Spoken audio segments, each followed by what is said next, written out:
참 찬송합니다.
그들이 모여 다 한 마음으로 마음을 같이하여 기도하여 보내주실 보혜사 약속하신 성령을 받으며 하나님이 이 땅에 행하신 구원의 역사를 감당했던 것을 기억합니다. 하나님, 우리가 모여 기도하며 찬송하며 예배하는 삶의 목적은 오직 우리를 죽은 가운데서 다시 살아 부활의 영으로 삼아주신 하나님 아버지를 기억하며 그 은혜에 힘입어 사는 것임을 이 시간도 고백하오니 드리는 저희의 예배를 주님 기쁘게 받아 주시옵소서. 약속하신 성령의 충만함의 역사가 우리 가운데 멈추지 않고 끊이지 않고 날마다 지속되게 유지되게 보존되게 주님 역사하여 주옵소서. 예수님의 거룩하신 이름 받들어 간절히 기도하옵나이다. 아멘.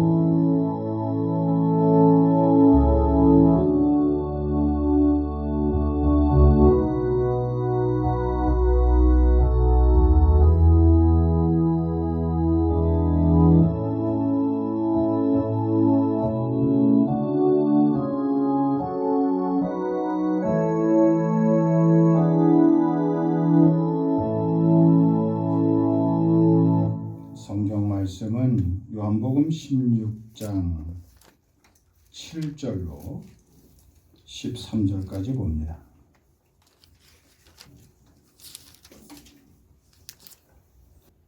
그러나 내가 너희에게 실상을 말하노니 내가 떠나가는 것이 너희에게 유익이라.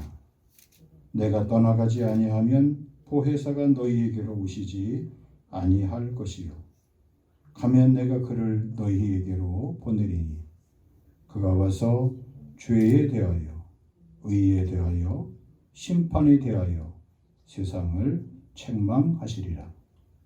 죄에 대하여라 함은 그들이 나를 믿지 아니하며 의에 대하여라 함은 내가 아버지께로 가니 너희가 다시 나를 보지 못하며 심판에 대하여라 함은 이 세상 임금이 심판을 받았습니다.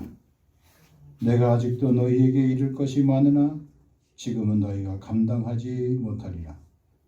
그러나 진리의 성령이 오시면 그가 너희를 모든 진리 가운데로 인도하시리니 그가 스스로 말하지 않고 오직 들은 것을 말하며 장래 일을 너희에게 알리시리라. 아멘. 오늘은 성령님께서 하시는 일에 대해서 함께 말씀을 나눕니다. 성령님께서는 하나님께서 약속하신 보혜사, 또 주님께서 친히 제자들에게 허락하신, 보내주신다고 약속하신 하나님이십니다.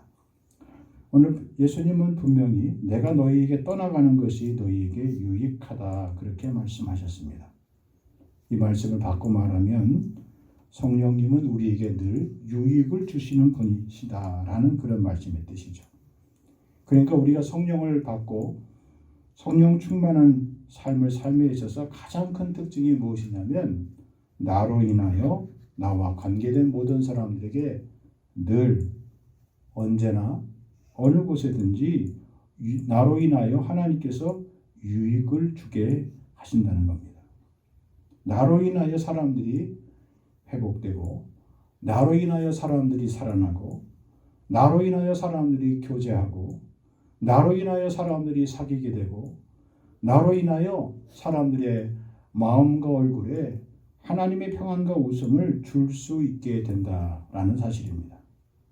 그러니까 나로 인하여 모인 사람들이 불편하거나 나로 인하여 모인 사람들이 경직되거나 나로 인하여 모인 사람들의 삶이 힘겹고 그리고 어색하다면 그것은 분명 성령에 충만한 사람, 하나님의 영이 거하는 사람이 아니라고 봐도 무방합니다. 우리는 늘 시간과 공간의 제약을 받고 삽니다. 그런데 이 성령 하나님은 우리에게 오신 이후로부터 그런 시간과 공간의 제약을 받지 아니하십니다.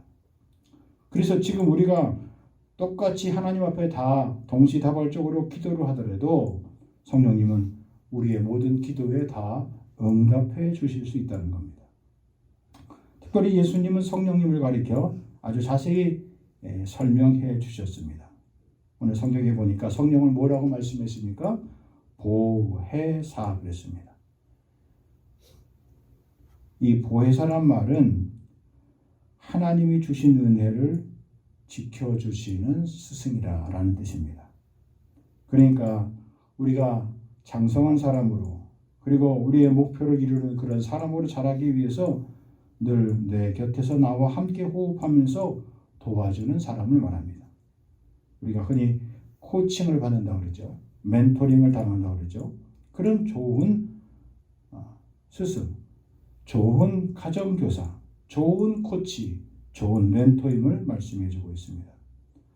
좋은 선생님은 절대로 학생 대신에 시험을 봐주지 않습니다. 좋은 코치는 선수 대신에 운동장에서 뛰는 법이 없습니다.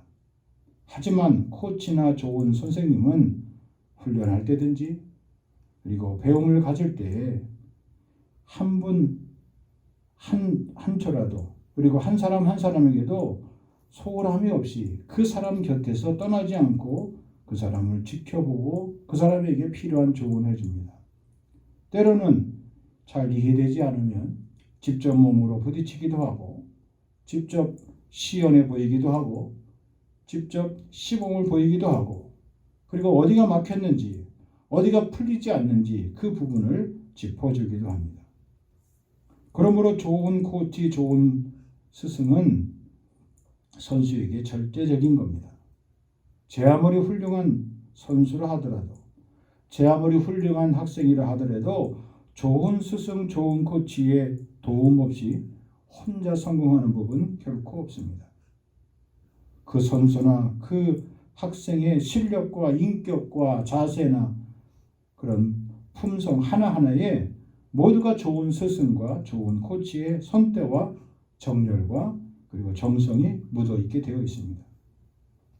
여러분이 지금껏 살아오신 것, 믿음 생활 오신 것, 해오신 것 가만히 잘 생각해 보시기 바랍니다.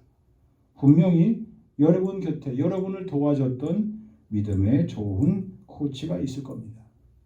그것이 정상적일 겁니다. 신앙생활은 어느 누구도 혼자 독불장군처럼 혼자 스스로 터득하는 경우가 없습니다. 가만히 돌이켜보면 누군가에게 내 생각과 내 머리와 내 가슴 속에 그려지는 사람이 있습니다. 보이든 보이지 않든 그분의 영향을 받았음을 부인할 수 없는 겁니다. 이처럼 성령님은 지금도 우리와 함께 거하시고 지금도 우리와 함께 곁에 계시셔서 하루도 숨쉬지 않고 살아갈 수 없도록 우리와 함께 동행해 주십니다. 오늘날 세상의 물결이 많이 흐르고 많이 변화되었다고 합니다. 그래서 어떤 사람들을 성령님을 우리 안에 흐르고 있는 어떤 기라고 보는 사람도 있고 어떤 강력한 파워나 에너지라고 말하는 사람도 있습니다. 그러나 그렇지 않습니다. 성령님은 정확히 누구십니까? 오늘 예수님이 말씀하신 것처럼 우리와 똑같은 인격체입니다. 그리고 우리와 함께 호흡하시는 분입니다. 성령님은 경우에 따라서 불처럼 또 때로는 바람처럼 혹은 강하게 혹은 뜨겁게 혹은 긴급하게 우리의 삶 속에 들어오시기도 합니다. 그러나 이런 모든 것은 어디까지나 질서가 있고 절차가 있고 균형이 있고 과정이 있고 그리고 평안함이 있습니다. 그래서 성령님이 임하시면 성령님이 일하시면 성령님이 역사하시면 반드시 그 결과물이 평안함으로 있습니다. 우리가 갈라디아서 5장에 나와 있는 성령의 열매를 한번 손꼽아 보시기 바랍니다. 사랑함이 있습니다. 기쁨이 있습니다. 화평함이 있습니다. 오래 참음이 있습니다. 자비함이 있습니다. 양선함이 있습니다. 충성스러움이 있습니다. 그리고 은유함이 있습니다. 그리고 철저함이 있습니다. 결국 성령의 열매는 우리에게 늘 평안함을 준다는 겁니다. 그리고 경건함을 주게 되어 있습니다. 그리고 늘 우리의 마음이 우리의 말이 온유함으로 속게 되어 있습니다. 그래서 성령을 우리가 충만히 받게 되면 될수록 우리의 인격은 성령님처럼 닮아가게 되어 있습니다. 다듬어지게 되어 있습니다. 훌륭해지게 되어 있습니다. 혹 어떤 사람들은 나는 원래 성품은 나의 기질은 나의 본심은 안 그런데 내가 좀 거칠다 그렇게 말하는 사람이 있습니다. 아니요, 그건 잘못된 겁니다. 아무리 거친 사람도 아무리 기질이 급한 사람도 성령님이 역사하시면 그 나쁜 기질이 급한 기질이 그리고 울그락불그락했던 그의 기질과 말과 성품이 변화를 있게 되어 있습니다. 그것이 정상적인 성령님의 역사입니다. 요한복음 14장 16절에 보니까 내가 아버지께 구하겠으니 그가 또 다른 보혜사를 너희에게 주사 영원토록 너희와 어떻게 한다고요? 함께 있게 하리니 이랬습니다. 구약 시대의 성령님은 하나님의 백성들과 함께 계셨습니다. 그런데 구약의 성령님의 역할은 하나님의 백성들이 죄를 범하거나 그리고 하나님께 불순종하여서 하나님을 진노케 하면 그 즉시로 성령님은 떠나갔습니다. 솔로몬이 성전을 짓고 그가 기도했던 기도처럼 그 성전 위에 덮었던 하나님의 영광 그리고 구름 기둥과 불 기둥 이 모든 것들은 성령님의 강력한 임재를 가리켰습니다. 하지만 이스라엘 백성들이 하나님께 불순종하고 이방 신상을 섬기고 그리고 하나님이 가장 미워하는 죄를 범하기 시작하자 하나님은 선지자들을 통하여 하나님의 영이 떠난다. 하나님의 영이 떠난다. 회개하라고 그렇게 촉구하셨습니다. 그들이 끝끝내 불순종하자 정말 하나님이 말씀하신 대로 하나님의 거룩한 성령님은 그들 곁에서 떠나셨습니다. 성령님이 떠나고 난 다음에 그들에게 임했던 것은 무엇입니까? 파멸이었습니다. 멸망이었습니다. 흩어짐이었습니다. 그리고 다시는 기억하기를 더 싫은 멸망과 패망의 역사를 경험할 수밖에 없었습니다. 그러나 예수님이 오셔서 지금 오늘 우리에게 주신 약속하신 보혜사 성령님은 결단코 영원히 우리 곁을 떠나지 않으십니다. 왜 떠나지 아니하실까요? 우리가 하나님 앞에 경건한 삶을 살아서 그럴까요? 그것이 아닙니다. 우리의 의가 아닌 예수 그리스도의 십자가 보혈에 의해서 약속하신 보혜사 성령이 우리 가운데 떠나지 아니하십니다. 그럼 우리 가운데 계신 성령님은 뭘 하고 계실까요? 하나님을 떠난 우리의 삶의 모습을 보고 근심하십니다. 그리고 말할 수 없는 탄식함으로 로마서에 있는 표현처럼 우리를 위하여 탄식하며 기도하십니다. 우리가 하나님 앞에 기도하지 못하면, 하나님의 자녀답게 살지 못하면 내 대신 내 안에 계신 성령 하나님은 나를 보고 나를 향하여 탄식하며 울고 계신다는 사실입니다. 성령님은 누구십니까? 왜 우리가 성령을 받아야 합니까? 왜 성령의 충만함을 유지해야 됩니까? 왜 성령님만 의지해야 됩니까? 왜 성령의 충만함을 받아야 합니까? 저는 오늘 몇 가지로 함께 말씀을 나누고자 합니다. 첫째로 성령님은 우리에게 감화 감동하십니다. 우리의 인생에 감동을 주시기 때문에 그렇습니다. 요한복음 16장 13절 그러나 진리의 성령이 오시면 그가 너희를 모든 진리 가운데로 인도하시리니 그가 스스로 말하지 않고 오직 들은 것을 말하며 장래 일을 너희에게 알리시리라 말씀하셨습니다. 진리의 영은 바로 예수님의 영, 그리고 거룩의 영, 그리고 감동의 영입니다. 하나님의 말씀은 감동으로 된 것입니다. 그래서 모든 사람을 감동시킬 수 있습니다. 우리가 말씀을 읽을 때 우리 마음도 성령이 감동시켜 주셔야 하나님의 말씀이 깨달아지는 겁니다. 우리의 어떤 양심이 깨어나게 되는 겁니다. 하나님의 말씀을 깨닫고 받아들이는 방법도 성령께서 우리 마음에 기름을 부어주셔야 가능한 겁니다. 성령으로 거듭나지 못하면 아무리 지혜롭고 똑똑한 사람이라도 성경에 담겨진 하나님의 깊은 비밀을 절대로 깨달을 수 없습니다. 하나님의 사랑도 하나님의 지혜도 하나님의 비전도 결코 알아차릴 방법이 없습니다. 그러므로 성령님은 언제나 말씀을 통하여 우리 생활 속에 하나님의 뜻을 펼쳐 보여주십니다. 요한복음 14장 26절 말씀 보혜사 곧 아버지께서 내 이름으로 보내실 성령 그가 너희에게 모든 것을 가르치고 내가 너희에게 말한 모든 것을 생각나게 하리라 말씀하셨습니다. 오늘날 세상을 살아가면서 너무나 급박하게 변화되는 세상, 날마다 우리 삶의 순간 가운데 시험과 역경과 환난과 어려움을 맞이할 때마다 그 환난과 고통 가운데 우리가 헤쳐나가야 될 정답이 어디 있겠습니까? 가장 정확한 해결책이 무엇이 될 수 있겠습니까? 그것은 바로 성령 하나님입니다. 성령님은 우리에게 장래의 일을 말하게 해 주십니다. 우리의 꿈을 이루어 가도록 도와주십니다. 그리고 그 과정 속에서 우리가 전혀 예상치 못하는 세밀하고 때로 은밀하고 또 전혀 우리가 상상조차 하지 못하는 방법으로 우리를 인도해 주십니다. 하나님의 영을 받은 사람, 하나님의 사랑을 받은 사람들은 우리가 알지 못하고 듣도 못하던 그런 크고 놀라운 비밀스러운 방법으로 우리를 인도해 주실 겁니다.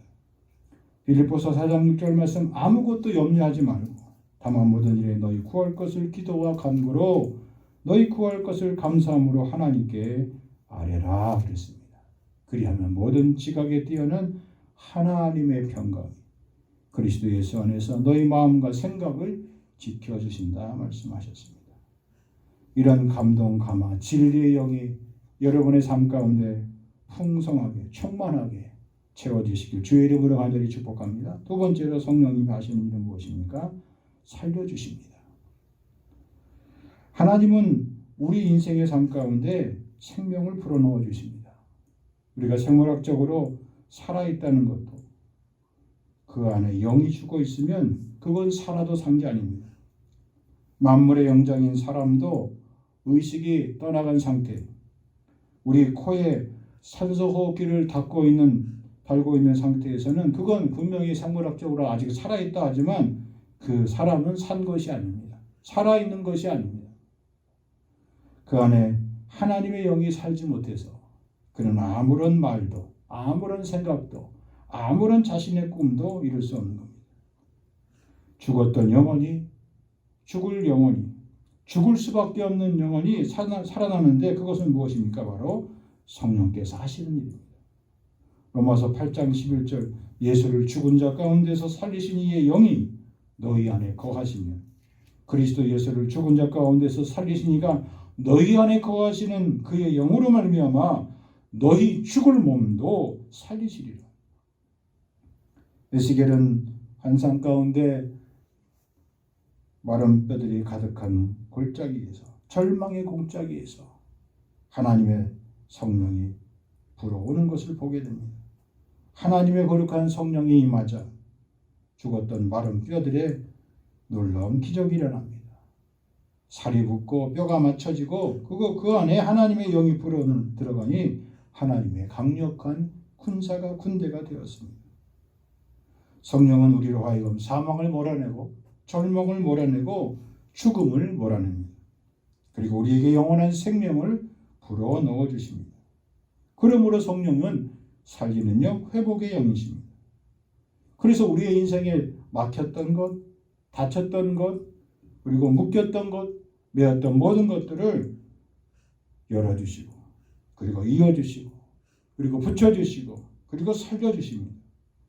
우리 마음속에 있는 우울함과 그리고 공황장애는 의심이나 낙심이나 절망이나 미움이나 시기나 질투에 사무친 영혼들을 부활의 영으로 가득가득 채워주십니다. 여러분, 우리가 세상을 바라보면 세상만 의지하면 자꾸 우리의 생각과 우리의 삶이 꺾입니다. 낙심케 됩니다. 우울케 됩니다. 불안케 됩니다. 답답하게 여깁니다. 절망케 만듭니다. 그러면 그럴수록 우리는 하나님의 영을 바라봐야 됩니다. 절망 속에서 주님만 바라봐야 됩니다. 고통 속에서 주님 바라봐야 됩니다. 나의 작은 손을 높이 들어야 합니다. 그리고 손을 펴고 이 손을 붙들고 하나님 내게 하나님의 거룩한 성령의 역사함을 불어 넣어달라고 부르짖어야 합니다.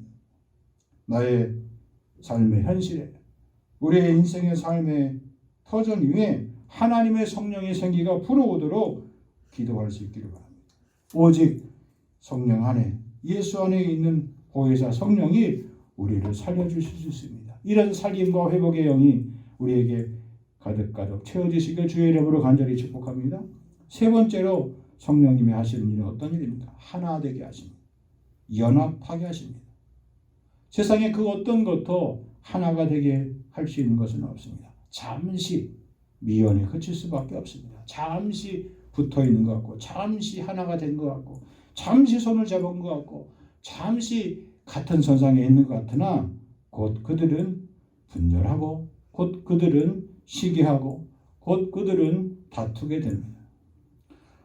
성령 하나님께서 우리 안에 임하실 때 비로소 우리는 진정한 연합을 이룰 수 있고 사귐을 이룰 수 있고 하나가 될 수 있습니다. 에베소서 2장 22절 너희도 성령 안에서 하나님이 거하실 처소가 되기 위하여 그리스도 예수 안에서 함께 지어져 가느니라. 여기 중요한 말씀이에요. 우리 안에 성령이 계셔야 우리 안에 무엇이 형성됩니까? 무엇이 건축됩니까? 하나님이 거하실 처소가 마련되는 거예요. 그래야 그 안에서 모든 사람들이 함께 예수 그리스도와 함께 더불어 우리의 삶을 세워갈 수 있게 되는 겁니다. 그래서 하나님이 교회를 주신 거고 교회를 세우신 겁니다. 우리는 입으로는 교회는 주님의 몸입니다. 교회의 주인은 주님이십니다. 주님은 교회의 머리가 되십니다. 라고 말합니다. 더 정확하게 말하면 부활의 영이 머무는 곳이에요. 살리는 영이 모이시는 거예요. 모인 곳이에요. 그리고 우리로 하여금 회복케 하는 영이 계신 곳이에요. 그리고 부활의 영이 계셔서 우리의 삶의 머릿돌이 되어주시고 기초가 되어주십니다. 각자가 다른 우리 인생의 돌들을 성령님께서 하나의 계획을 가지고 우리 자신들을 하나하나 단단히 붙여주시는 역할을 해요. 돌과 돌 사이에 무너지지 않도록 단단한 세멘트와 같이 그런 중요한 역할을 합니다. 연합하게 하시고 하나 되게 하십니다. 교회의 신앙생활을 한다는 의미는 그러므로 매우 중요합니다. 여러분, 코로나로 인하여 많은 사람들이 온라인과 오프라인을 병행해서 예배됩니다. 그런데 한 가지 우려스러운 일들이 벌어지고 있습니다. 많은 사람들이 코로나로 인하여 지금 여러 가지 대두되는 가장 큰 문제가 무엇입니까? 우리가 왜 꼭 교회 가서 예배 드려야 되느냐? 내가 있는 처소에서 앉아서 예배해도 하나님 예배를 다 받으시는데 굳이 우리가 모여서 대면 예배 드릴 필요가 무엇이 있겠는가라고 사람들이 착각합니다. 그렇지 않습니다. 저는 비관한 예로 여러분이 좋아하시는 운동 경기나 스포츠 경기를 보기 위해서 극성인 열렬한 팬들은 어떻게 합니까? 팀이 원정 경기를 가면은 그것이 어디라 하더라도 저 부산이라도 저 대구라도 저 대전이라도 극성 팬들은 자기 시간을 내서 자기 물질을 투자해서 그것까지 가서 그것도 그냥 응원합니까? 자기가 좋아하는 선수의 유니폼을 사 입고 그리고 응원 물건을 가지고 기꺼이 자기의 시간과 자기의 물질을 허비해 가면서 그곳에 가서 응원합니다. 경기가 이기면 마치 내가 살아있는 사람 것처럼 펄펄 뛰고 경기가 지게 되면 마치 내가 인생에서 실패하고 진 사람처럼 그렇게 낙심하고 절망합니다. 자기의 모든 것들을 그곳에 다 던집니다. 하물며 살아계신 하나님 앞에서 드리는 우리의 예배의 모습은 어떻습니까? 정말 우리가 시간이 없어서 정말 우리가 하나님 앞에 나아가게 되는 장애물이 있어서 우리가 하나님을 향한 예배를 소홀히 하고 있지 않습니까? 성령 충만한 사람들은 하나님 앞에 예배할 때마다 화목케 하라신 주님의 말씀을 기억하며 예배하는 겁니다. 하나님의 교회는 이러한 사람들의 모임입니다. 처음 교회에도 어찌 좋은 일만 있었겠습니까? 예루살렘 교회가 사람들이 많아졌습니다. 사람이 많아지자 다양한 사람들로 인하여 갈등도 많았습니다. 사도행전 6장에 보니까 제자가 많아졌는데 헬라파 유대인들이 자기의 과부들이 매일의 구제에 빠짐으로 히브리 사람을 원망했습니다. 12사도가 제자를 불러 말합니다. 우리가 하나님의 말씀을 제쳐놓고 접대를 일삼는 것이 마땅하지 아니하니 형제들아 너희 가운데서 성령과 지혜가 충만하여 칭찬받는 일곱을 택하라. 우리가 이 일을 그들에게 맡기고 우리는 오로지 기도하는 일과 말씀 사역에 힘쓰리라 그렇게 결정합니다. 온 무리가 이 말을 기뻐하여 믿음과 성령이 충만한 사람 스데반과 또 빌립과 프로고로와 니가노로와 디몬과 바메나와 유대교에 있게 했던 안디옥 사람 니고라를 택하여 사도들 앞에 세우니 사도들이 기도하고 그들에게 안수하니라. 그 다음 하나님의 말씀이 점점 흥황하여 예루살렘에 있는 제자의 수가 더 심히 많아지고 허다한 제사장의 무리도 이 도에 복종하니라 그랬습니다. 여러분, 우리의 인생의 진정한 갈등, 진정한 어려움들을 어떻게 풀어나가실 수 있겠습니까? 사람과의 관계, 그리고 물질과의 관계, 여러분이 지금 당면한 삶의 문제를 어떻게 풀어가실 수 있겠습니까? 여기 분명한 답이 있습니다. 우리가 지금껏 살아오면서 하나님의 말씀을 제쳐놓고 나 혼자 분주하게 뛰어다닌 거예요. 하나님 앞에 기도하고 하나님이 감동하시고 하나님이 역사하시고 하나님이 일하시는 말씀의 사역에 힘쓰지 못한 거예요. 그래서 갈등이 생기고 그 문제를 해결치 못한 겁니다. 코로나 팬데믹의 상황이 지금 이렇게 치닫고 있는데 오늘 우리가 하나님 말씀 앞에 특별히 성령 강림주의를 맞이하면서 성령님께서 하신 일을 기억하길 바랍니다. 우리가 하나님의 사람들, 성령의 사람들이라면 이 일을 마땅히 우리가 감당해야 될 줄 믿습니다. 여러분이 있는 위치가 어느 곳이든지 또 여러분이 감당할 만한 역할이 얼마나 되시든지 성령은 우리에게 감동을 주고 성령은 우리에게 회복의 은혜를 주고 성령은 우리로 하여금 영원토록 변화되게 하시는 하나님의 영으로 연합하게 하시는 하나되게 하시는 이 귀한 사역의 삶이 우리 모든 생일 가운데 반드시 나타나지기를 주의 이름으로 간절히 축복합니다. 하나님 아버지, 하나님의 몸된 교회에 지체된 우리들, 아버지 우리 사이에 하나님의 집을 세우는 하나님의 거하실 처소가 되기 위하여 우리 가운데 하나님이 우리를 붙잡아 주시니 감사합니다. 화목케 하라신, 화평케 하라신 주님의 말씀을 전하며 살아갑니다. 하나님 우리로 하여금 사람을 원망하지 않게 하시고 환경을 원망하지 않게 하시고 하나님의 말씀을 제쳐놓고 우리 자신을 향하여 열심히 동분서주했던 삶의 자세를 벗어버리고 오직 성령과 지혜가 충만하여 오로지 기도와 말씀만 사역하는 일에 주님 최선을 다하며 하나님의 말씀에 다시 살아날 수 있도록 살리는 영, 회복의 영, 하나됨의 영을 주님 저희들이 누리며 살게 하여 주옵소서. 성령이 하시는 일에 따라서 순종하며 주님 살아가는 저희들 되게 하여 주옵소서. 이제는 부활이요 생명 되신 우리 주 예수 그리스도의 은혜와 아버지 하나님의 크신 사랑과 성령의 감화 감동 인도 교통 충만케 하시니 성령님이 하시는 일을 따라서 순종하며 주님이 주신 귀한 평화의 삶을 살기로 작정하는 심령 위에 생애 위에 인생 위에 가정 위에 직장 위에 사업장 위에 학업 위에 세우신 교회 위에 이 나라와 이 백성 위에 영원토록 길이 함께하여 주시옵기만을 간절히 축원하옵나이다. 아멘.